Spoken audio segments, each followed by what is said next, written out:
శ్రీమహాగణాధిపతయే నమః.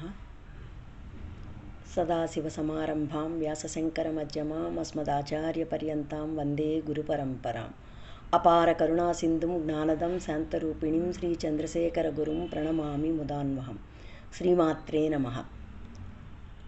శ్రీమాత, శ్రీమహారాజ్ఞి, శ్రీమత్సింహాసనేశ్వరి ఈ మూడు నామాలు సృష్టి, స్థితి, లయకి సంకేతాలు.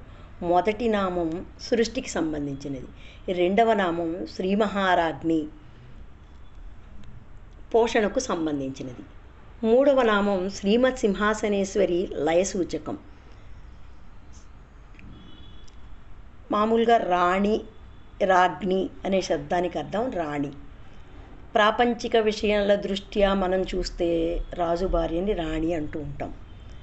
అమ్మ తనంత తాను పోషణ శక్తి కలిగినది కనుక ఆమె శ్రీ మహారాజ్ఞి. ఆ మహత్ అనే విశేషణం చేత ప్రపంచంలోని 84 లక్షల జీవరాశులను పోషించగల అనన్య శక్తి కలది అనే అర్థం స్ఫురిస్తోంది. అందుకే అమ్మ ఆ బ్రహ్మకీట జనని.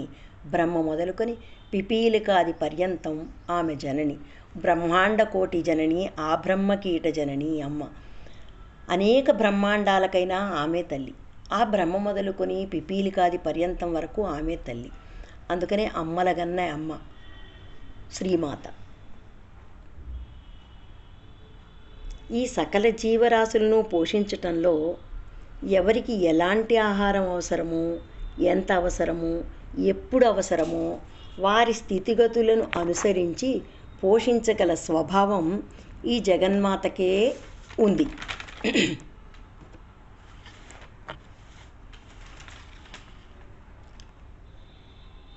మన కోరికలను తీర్చి పోషణ చేసేది కనుకనే మహారాజ్ఞి అయినది. కోరికలు తీర్చటం అంటే కోరినది ఇవ్వటం కాదు, హితమైనది ఇవ్వటం. ఆమె ఆజ్ఞ లేనిదే గడ్డి పరక కూడా కదలదు. అందుకనే శంకరాచార్యుల వారు సౌందర్యలహరి ప్రారంభంలోనే శివశక్త్యాయుక్తో ఏది భవతి శక్తః ప్రభవితుం అని అన్నారు. శక్తి లేనిదే శివుడు కూడా చెలింపజాలడు. త్రిమూర్తులు ఆ పరాశక్తిని ప్రార్థించేది శక్తి సంపాదన కొరకే.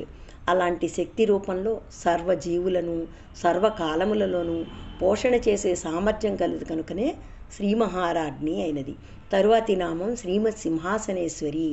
సింహమును ఆసనముగా కలిగిన రాణి. సింహశబ్దం వినగానే హింస మన మనసులో స్ఫురిస్తుంది. మృగరాజైన సింహము తన్నెదిరించిన వారిని హింసించి తన గొప్పదనాన్ని వ్యక్తం చేస్తుంది.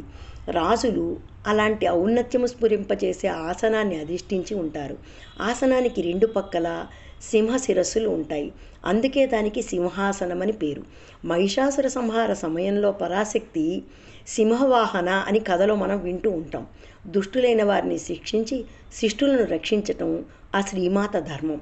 అలాంటి దుష్ట శిక్షణకు చిహ్నంగా శ్రీమాత శోభతో ప్రకాశించే మంగళకరమైన సింహాసనాన్ని అధిష్ఠించేది కనుకనే శ్రీమత్ సింహాసనేశ్వరి అయినది.